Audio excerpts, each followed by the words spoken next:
අද වීඩියෝ එකෙන් අපි කතා කරන්නේ අම්මගේ බබාගේ හොස්පිටල් බෑග් එක ගැන. පළවෙනි වතාවට අම්මා කෙනෙක් වෙන්න ඉන්න ඕනම කෙනෙක්ට තියෙන ලොකුම ප්‍රශ්නයක් තමයි හොස්පිටල් බෑග් එක ලෑස්ති කරන්නේ කොහොමද කියන එක.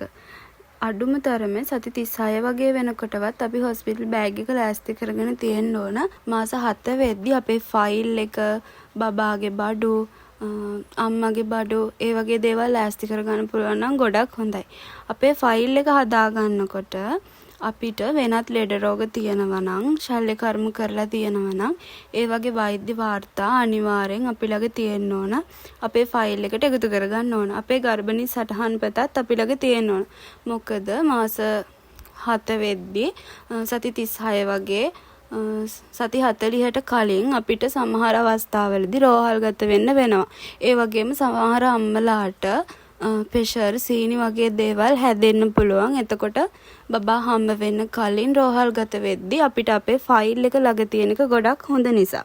ඒ වගේම හොස්පිටල් බෑග් එක ලෑස්ති කරද්දී හැමෝටම පොදු ලිස්ට් එකක් හම්බ වෙනවා. සමහර වෙලාවට හොස්පිටල් එකෙන් හොස්පිටල් එකට පුංචි වෙනස්කම් කිහිපයක් වෙන්න පුළුවන්. මොකද සමහර හොස්පිටල් වල තියෙන පහසුකම් එක්ක. හොස්පිටල් බෑග් එක සති 36ට කලින් ලෑස්ති කරගන්න කියලා කියන්නේ નિયમિત දිනේටම සමහර අම්මලාට බබා හම්බ වෙන්නේ නැති වෙන්න පුළුවන්. සමහර අම්මලාට කලින් බබා හම්බ වෙනවා. ඒ වගේ අවස්ථාවලදී අපි මොකටත් හොස්පිටල් බෑග් එක බබාගේ අම්මගේ බඩු ටික ලෑස්ති කරලා තියාගන්න එක හොඳයි. හොස්පිටල් එකෙන් දෙන ලිස්ට් එකට අමතරව අපේ පහසුවටත් අපි හොස්පිටල් ලිස්ට් එකට බඩු ටිකක් එකතු කරගන්නවා. මම මේකේ දාලා තියෙන්නේ මට හම්බ වෙච්ච හොස්පිටල් ලිස්ට් එක. ඒකේ ඔයාලට හම්බ වෙච්ච හොස්පිටල් ලිස්ට් එකයි මට හම්බ වෙච්ච හොස්පිටල් ලිස්ට් එකේ පොඩි වෙනස්කම් ඇති සමහර විට. අපි අම්මගේ ලිස්ට් එක හදාගනිද්දී චීත්ත ගන්නකොට පරණ චීත්ත ගන්න පුළුවන් නම් හොඳයි. මොකද ඒවට තෙත උරා ගන්න නිසා. අපිට ඇදන් ඉන්නත් ගොඩක් පහසු නිසා.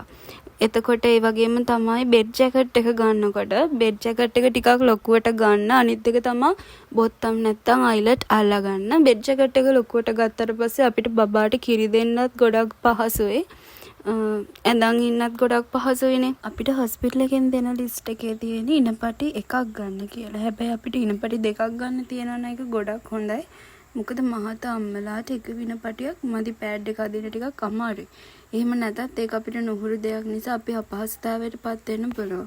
බ්ලේඩ් එකක් සහ වස්ති බෝතලයක් ගන්න ඕන. වස්ති බෝතලය ගනිද්දී ඔයාලා අනිවාර්යෙන් කල්ලිකුත් වෙන දිනේ බලන්න. මොකද අපි මාස 7ට කලින් බඩු ටික ලෑස්ති කර ගන්නවනේ. එතකොට මාස 7 ඉඳලා අපිට තව මාස ගාණක් කල් තියෙනවා. අනිත් එක තමයි සමහර විට එක්ස්පයර් වෙලා තියෙන්න පුළුවන්.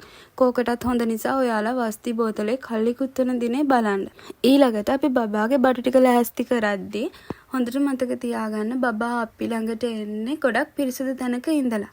එතකොට අපි බබාගේ බඩු ටික ලෑස්ති කරද්දී කඩෙන් ගත්ත විදිහටම පැකින් කඩන්න නැතුව බබාගේ බඩු ටික අපි අරන් යන්නේ නැහැ. ඒවා හොඳට හොදලා, හොඳට වේලලා, ලස්සනට අයන් කරලා තමයි අපි බබාගේ බඩු ටික අරන් යන්න ඕන. ඒ වගේම බඩු ටික ලෑස්ති කරද්දිත් අම්මා බබාගේ බඩු ටික ලෑස්ති කරනවා නම් ඒක අම්මගේ මනසටත් ගොඩක් හොඳ දෙයක්. ඒ වගේම තමයි බබාගේ නැපි සහ පැනල් වගේ දේවල් ගත්ත විදිහටම අරන් යන්න එපා. මොකද ඒවා හොඳට හොදන්න ඕන. ගොඩක් අය තෝරනවනේ කඩවල වල තියෙද්දි ගොඩක් අය තෝරලා අල්ලලා සහ සමහර වෙලාවට මේ දාලා තියෙද්දි දූවිලි වදිනවා. ඒ වගේ දේවල් නිසා ඒවා හොඳට හොදලා අයන් කරලා අපි ඒවා අරන් යන්න ඕන. එතකොට නැප්කින් ගන්නකොට 22 නැපි 20ක් වගේ අරන් යන්න තියෙනවා නම් හොඳයි. නැපි කොච්චර අරන් ගියත් මදි වෙනවා. සමහර වෙලාවට අපි අද ගිහිලා හෙට එන්න කියලා හිටියට සමහර වෙලාවට ඉන්න උනොත් තව දවසක් හරි වැඩියෙන් අපි නැපි 20ට වඩා අරන් යනවා නම් හොඳයි. ඒත් 20ක් අරන් යන්න කියලා තමයි අපේ ලිස්ට් එකේ තියෙන්නේ. එතකොට 36 පළල කපුරෙදි බබාව පිහින්න අරන් යන්න. කපුරෙදි අරන් යනකොටත් අර අලුත් ඒවා ගන්නවට වඩා ඔයාලට පුළුවන් නම් පරණ රෙදි හොයා ගන්න. මොකද ඒ වගේ අර තෙත උරා ගන්නවා හොඳට. ඒක බබාටත් පහසුයි.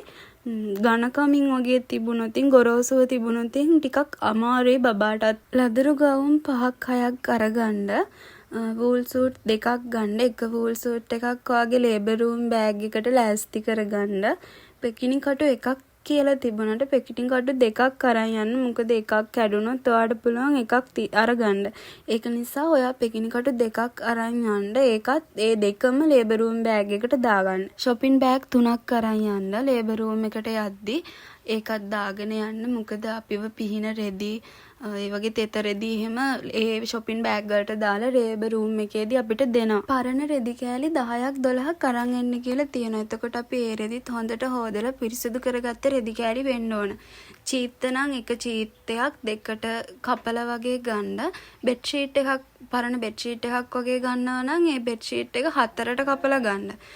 සමහර වෙලාවට අපි 10ක් 12ක් කියලා තිබ්බත් 15ක් වගේ අරන් ගියාට වැඩි වෙන්නේ නැහැ. මොකද අපි රෙදි කෑලි අරන් යනකොට සමහර රෙදි කෑලි වල සයිස් වෙනස් වෙනවානේ. ඒක නිසා ඒවත් හොඳට හොදලා පරණ රෙදිම ගන්න අලුත් රෙදි ගන්න ඕනේ කියලා එකක් නැහැ. ඔයාලා බඩු ලෑස්ති කරගනිද්දී අම්මගේ බබාගේ ලේබර් රූම් එකට අරන් යන බඩුවේ වෙන වෙනම ලෑස්ති කරගන්න. කියන්නේ එකම බෑග් එකකට ලේබර් රූම් එකට අරන් යන බඩු වෙනම ලෑස්ති කරගන්න. අම්මටයි බබාටයි වාට්ටුවේදී ඕන කරන බඩු වෙනම ලෑස්ති කරගන්න. මොකද ඒක අපිට ලේසි වෙනවා. අපිට ළඟ ඉන්න කෙනෙක්ට වුණත් අපේ බඩු ටික දෙන්න කියලා කියන්න පුළුවන්. අපිට සමහර විට අමාරු වෙන්න පුළුවන්. බබා ලැබුණම අමාරු වෙන්න පුළුවන්. බබා හම්බ වෙන්න යද්දී අපිට අමාරු වෙන්න පුළුවන්. එතකොට අපේ ලේබර් රූම් බෑග් එක වෙන කෙනෙක්ට කියලා ගන්න පුළුවන්. ළඟ ඉන්න කෙනෙක්ට කියලා අපිට උදව් ගන්න පුළුවන්. ඒක නිසා අපි ඒ බඩු වෙන වෙනම තියාගන්න එක අපේ පහසුවට ගොඩක් හොඳයි. මොකද අපිට හම්බ වෙන්නේ පොඩි ලොකර් එකක් එක්ක පොඩි ඇඳක්නේ. එතකොට අපි අපේ පහසුව ගැන හිතලා අපේ බඩු ටික පිරිවලට තියාගන්න එක ගොඩක් හොඳයි. ඔයාලට ඔයාලගේ ලිස්ට් එකේ මොකක් හරි අඩුපාඩුවක් තියෙනවා කියලා හිතනවා නම් මොකක් හරි ප්‍රශ්නයක් තියෙනවා කියලා හිතනවා නම් ඔයාලට පුළුවන් මිඩ්වයිෆ් මිස්ටර් කියලා ඔයාලගේ බඩු ලිස්ට් එක ආපහු චෙක් කරගන්න. අපේ පළවෙනි අත්දැකීම නිසා අපිට ගොඩක් බයයි සමහර වෙලාවට අපේ ලිස්ට් එක හරියද එහෙම නැත්නම් අඩුපාඩු තියනවද ඒ වගේ දේවල් හිතෙන්න පුළුවන්. සහ අපි හොස්පිටල් එකට ගියාට පස්සේ අපිට අමාරු වුණාම ලේබර් රූම් එකේ ඇතුළේදී වෙන දේවල් වලටත් අපි ගොඩක් බය වෙනවා. මොකද අපි ගෙදරදී ගොඩක් දේවල් අහලානේ හොස්පිටල් එකට යන්නේ.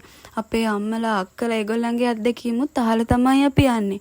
නෑ එහෙම නැහැ. අපි හොස්පිටල් එකට ගියාට පස්සේ ලේබර් රූම් එකේදී වුණත් හොස්පිටල් එකේදී වුණත් බබා අපිට හම්බ වෙලා අපි වාට්ටුවට දැම්මට පස්සෙත් අපිට ගොඩක් උදව් ලැබෙනවා. ලේබර් රූම් එකේදී ගොඩක් මිස්ලා අපිට උදව් කරනවා. සමහර වෙලාවට අපේ පළවෙනි අත්දැකීම කියලා දැනගත්තාම ගොඩක්ම උදව් කරනවා. ඒක නිසා ඔයාලා බය වෙන්න එපා. මේක ඔයාගේ පළවෙනි අත්දැකීම වුණත් නැතත් කාන්තාවක් විදිහට මේ අත්දැකීමට මුහුණ දෙන්න ශක්තිය ධෛර්යය ලැබෙන්න කියලා මම ඔයාලට හදවතින්ම ප්‍රාර්ථනා කරනවා.